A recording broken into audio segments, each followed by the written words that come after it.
Today is June 28th in the year 2006. I'm Karen Herman with the Archive of American Television, and it's my great pleasure today to be interviewing William Clotworthy here in Los Angeles, California. About Should have done this on the freeway where we were sitting still for so long. Well, thank you so much for being with us today. And My the pleasure. first question we're going to start with is, what was your name at birth? My name at birth? Yeah, right from the beginning. My name at birth was William. Any nicknames growing up? Well, a couple that I'm not sure I want to, I had two. One was Shrimp, because I was the smallest guy in my group. And the other one was when I was in the Navy, or out of the Navy, and I was in college, and they found out that I'd been in the Navy for 2 years and never been on a ship. They called me Salty. So I had that all through college, but that's it.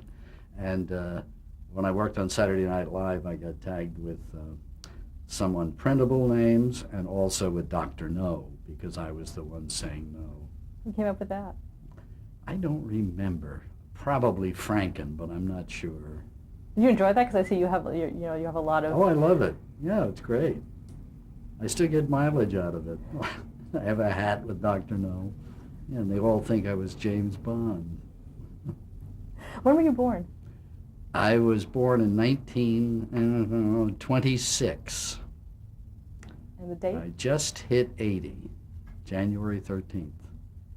What was the date? January 15th? January 13th.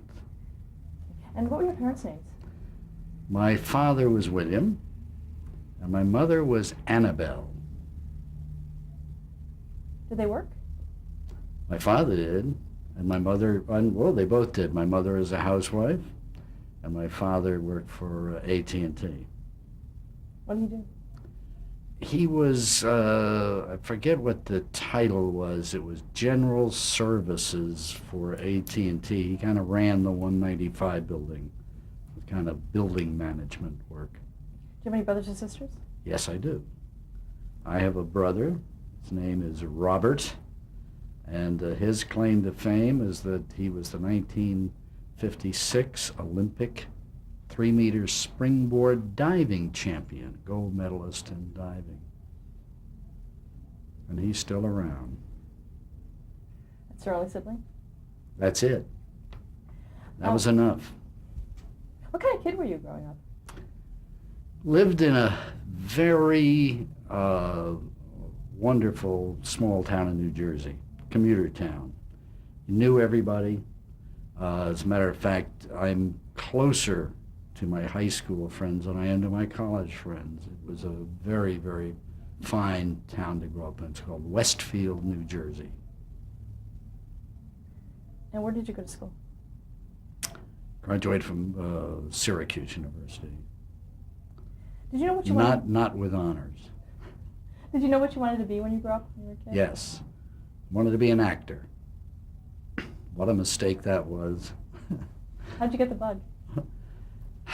I don't know, maybe because of my size, it was a way of standing out. I don't really remember what provoked it, but that's what I did ever since I was a little kid. Did you perform in all the school plays? Oh, sure, absolutely. I was the MC of everything. I was into a lot of stuff. Were you also doing that at Syracuse? Oh yes, that's. I went to Syracuse as a drama major.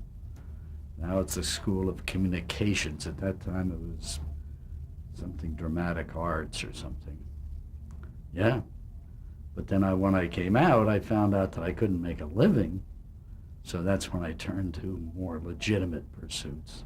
And what did you do? Became a page at NBC. That was my first job out of college. When was that? That was 1948.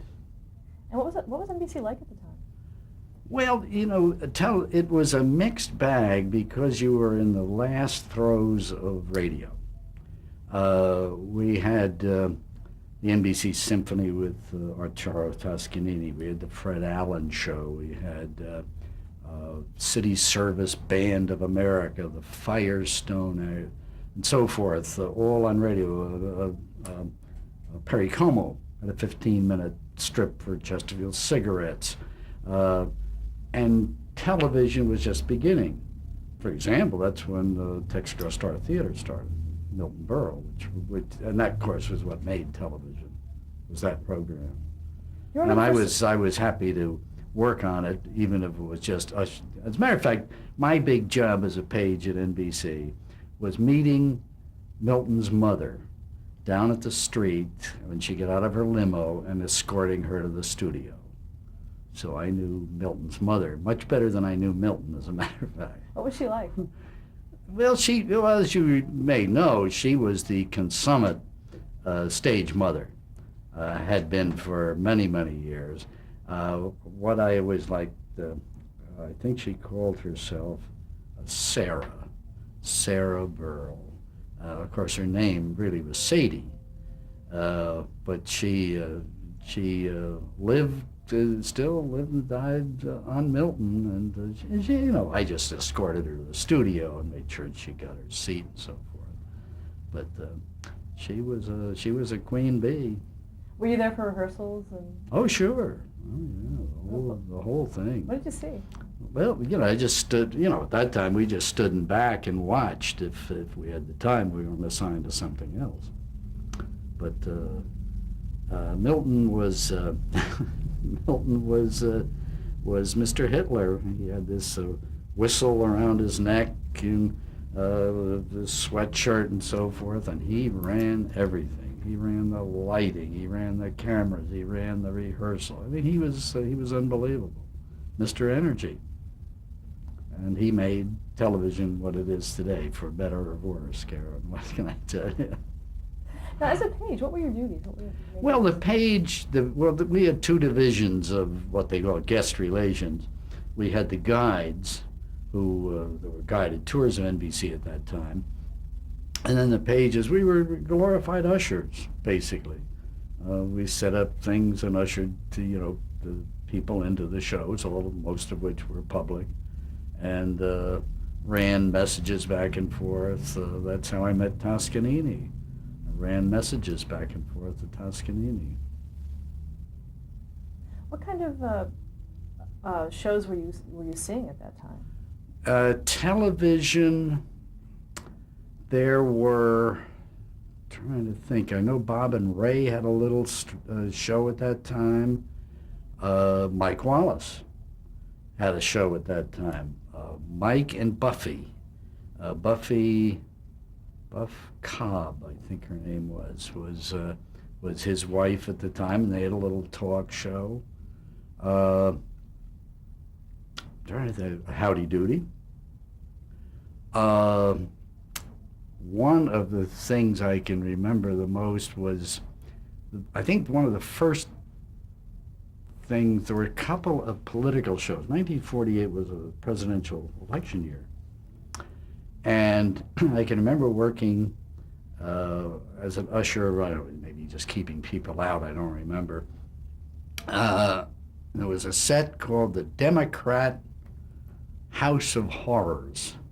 And it was, one house was high taxes and another one was something else. And Thomas E. Dewey, who was governor of New York and was running for president, came on, and it was a political thing, and Thomas E. Dewey, I've never forgotten this, walked in, and they said, "Here's the set, Mr. Dewey," blah, blah, blah, or governor, I guess they called him.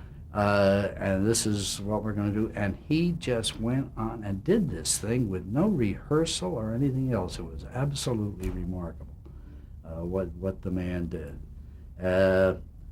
And then, of course, we had election night coverage. I think the first time on television. It was set up in 8H. Probably John Cameron Swayze, but I'm a little dim on that. I forget, it could have been Huntley. I'm not quite sure who it was at that time. But they had the whole 9 yards with the big set and the results coming in and all that stuff. And but the rest of the shows, I can't for the life of me remember what else we had. Howdy Doody, of course, was everybody's favorite. At that time, I think the network consisted of maybe 4 stations. New York, Boston, Philadelphia, and Chicago. And Chicago came on with a show called Kukla, Fran, and Ollie.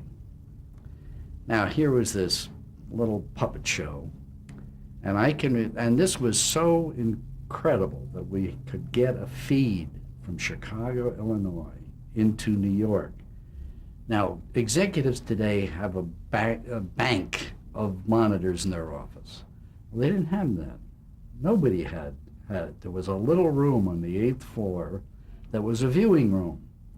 And all of the executives, including David Sarnoff, would come into this little room to look at Kukla, Fran, and Ollie. I mean, it was really remarkable stuff when you think back of how rudimentary all of this was at that time. What do you remember about David Sarnoff? Well, I never met the man, really, except, hello, General, blah, blah, blah. But, he was a giant in the industry, no question. And how was TV perceived at that time at NBC? Well, it was being perceived, I think, as a coming attraction. I mean, everybody was really getting set to work on it, no question of that. Did you see your career heading that way too? Well, at that time, I still wanted to be an actor. So I didn't think of myself in production or anything like that at that time. Wish I had, but I didn't. How long were you with Page? Oh, about 8 months.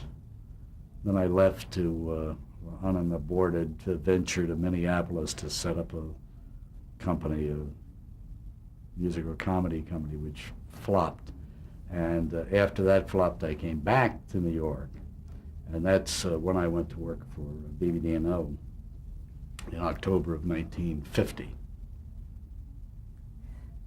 And how did that come about for you? How did you end up there? How did I end up there? One of my neighbors was the creative director at BBD&O. And we talked to him, and he got me a job in the television department. And again, you talk about the rudimentary, there was, very, we were just starting. Of course, at that time, this was 1950, the advertising agencies, in a way, ran television. They owned the programs. I was assigned to the American Tobacco Company account, much to my lasting regret as I look back on cigarette problems. And the American Tobacco Company owned 3 programs.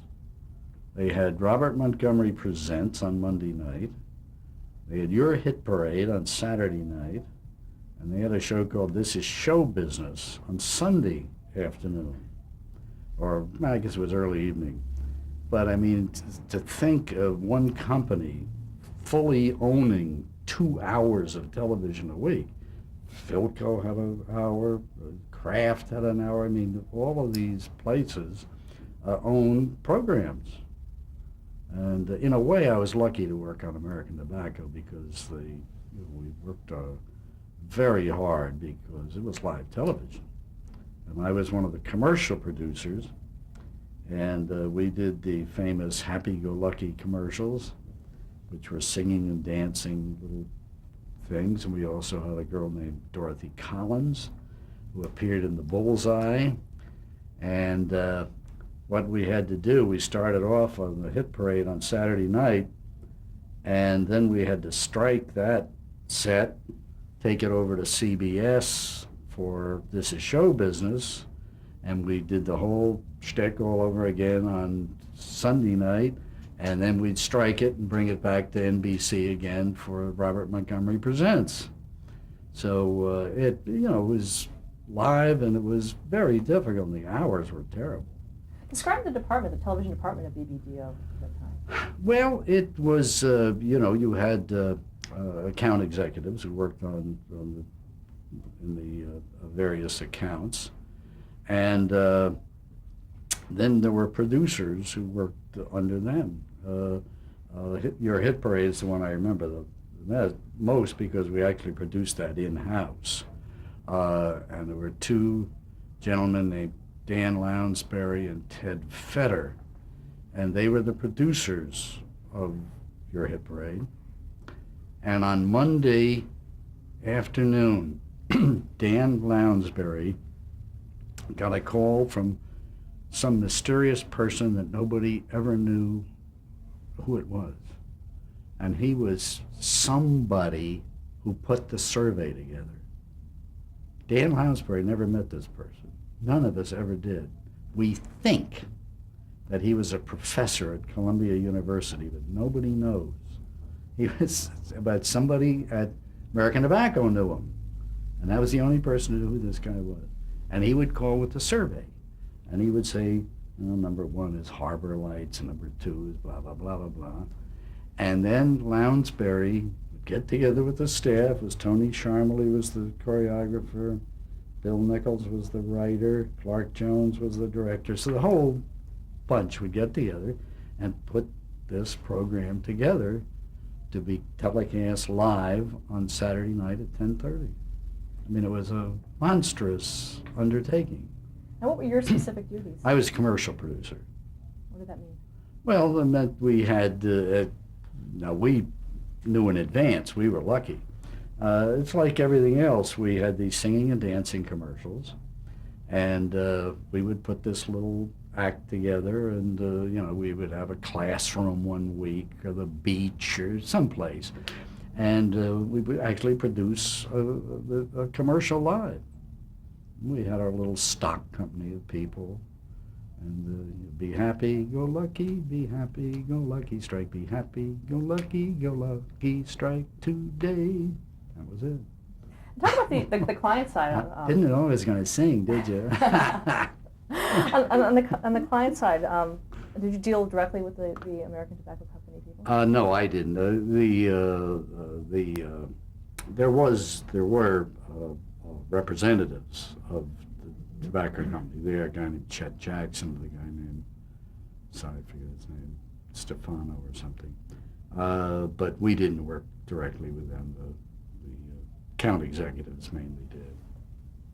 They were hanging around, but they weren't interfering at all. And how long were you on those 3 shows? You were just on the one show, or? No, all 3 shows. And we did grunt work too. I mean, for example, they sent me cartons of cigarettes every week, which I had to distribute to everyone involved, all the stage, and everybody got a carton of Luckies every week on all these shows. So that was one of the least appealing parts of the job, I'll say that. But the hit parade was done at the Center Theater across the street from NBC. And, it was a very, very progressive program. We did things on that show, production-wise. We did a remote. We did remotes. I mean, that was brand new stuff. That was difficult thing. Of course, now everybody does it. There was no tape. This was all live. So. Okay, we were talking about remotes on your hit parade. Yes, the first remote I remember, and perhaps the news people had done remotes. I don't really know. Was from the skating rink at Rockefeller Center, and I can remember the remote was we had to go to Snooky. Was out on the Snooky Lanson was out on the skating rink. And but just before the show, to get to the final, which was "Oh Holy Night," in front of the statue of Prometheus with the whole cast, and the show was being done in the Center Theater, and the whole deal was after the previous number during the commercial break, the cast would run downstairs to the arcade or whatever they call the thing at the bottom, and then rush upstairs to the skating rink. So just before the show was to go on, for some reason I was going back and forth down in the arcade, and there was an RCA guard who was closing all of these gates. 10 o'clock at night was his time, and I said, "What are you doing?"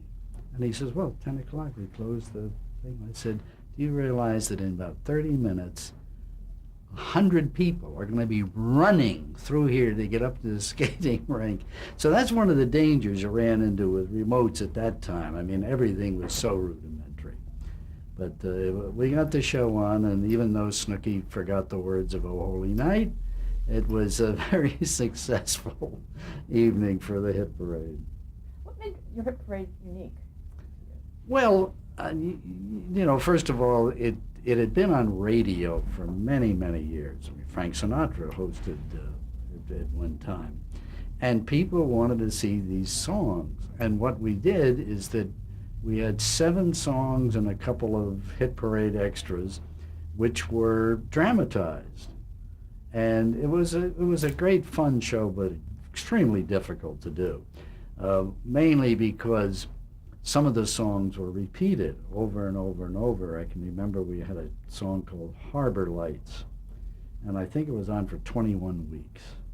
Well, after a while, you have Snooky on the dock singing to Dorothy on the ship.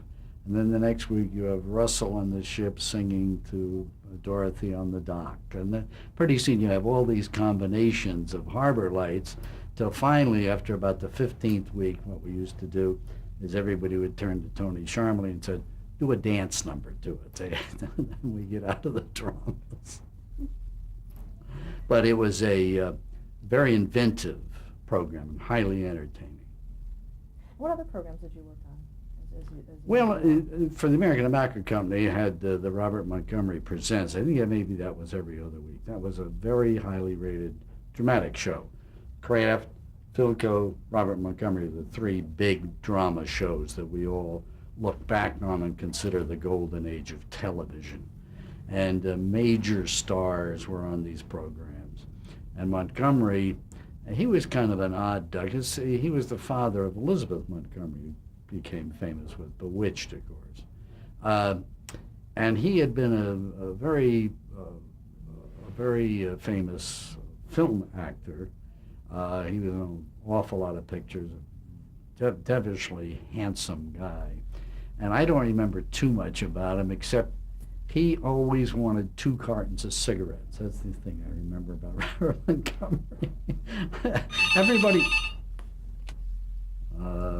but the other thing I remember about, I mean, everything was catch as catch can. The director of the Montgomery show was a very famous director-producer, went out to the coast, named Norman Felton. And what used to happen is, this was up in 8H, and the control room was up on the 9th floor, overlooking the thing. It's not there anymore because they now have lighting grids for Saturday Night Live. But Norman would be directing the program, and then when the commercial break came, he would fade out the show and leave, and I would slide into the seat and direct the commercial coming up, which had been set up. And I was thinking about this the other day. The floor managers, who were the guys down on the floor directing everybody, were Arthur Penn and Bud Yorkin.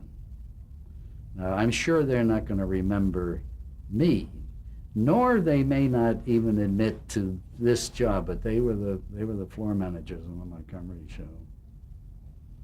So it's interesting to think back on stuff like that. Now, in terms of commercials, did you gear the commercial towards the show that it was on? No, we even at the heaviest drama on Montgomery, we still came out there singing and dancing.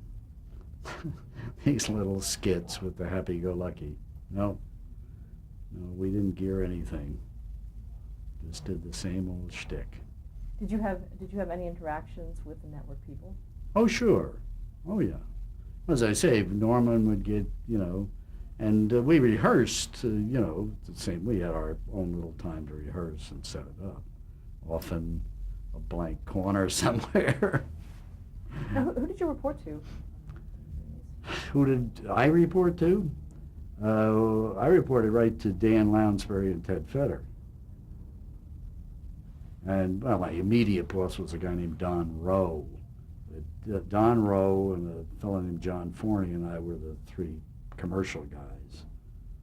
Sounds like a lot of people, but they were quite involved, when you think we were doing a little musical comedy every week. Now, how long did you do that? I guess, let me see, that was 1950. I did it until the end of 1952 when I went on the road for American Tobacco. Of course, we had, I was trying to think, we had other shows in between summer replacement programs. Get Lucky with Jan Murray, I think that was the name of it. We had a show, Your Lucky Clue, with Basil Rathbone. You imagine, you never knew he did a little show, did you? Basil Rathbone. I remember I worked also in the summer on Information Plays with John Kiernan and Red Barber. They were very exciting days. This fellow John Forney I mentioned was a commercial producer for Schaefer Beer, and they had the Brooklyn Dodgers games. They were live.